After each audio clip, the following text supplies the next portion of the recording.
Hey there, it's Derek with Frostline, the first single off of Taylor Dallas Vidic's upcoming debut album that was mixed here as well as partially tracked here is out now. I wanted to take you through some of the behind the scenes from the tracking for the jazz half of the album. It was a lot of fun to figure out the best way to track the rhythm and horn sections at the same time in our space, while keeping them in separate rooms to minimize bleed, while still finding a way to maintain line of sight since these performances were not tracked to a click.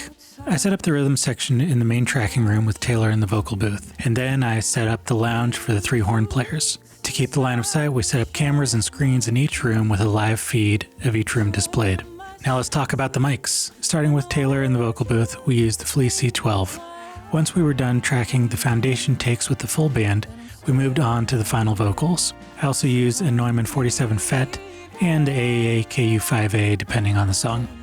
On drums, I used 52 on kick, KSM 137s on snare and hi-hats, SM7 as the knee mic, SE 440s on toms, DPA 2011A on ride, and an AAA R84 as the mono overhead.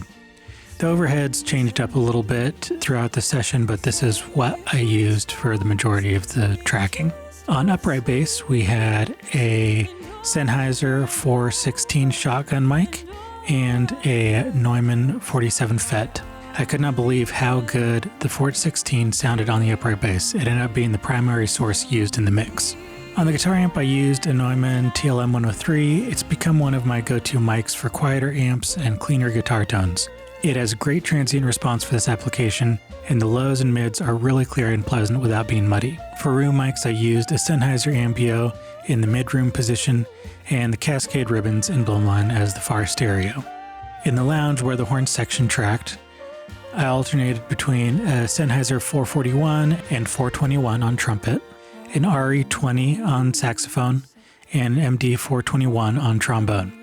I also used a DPA Omni in that room as a room mic. Several of the songs have a string quartet, and for that we tracked the quartet in the live room using a Coles ribbon on cello.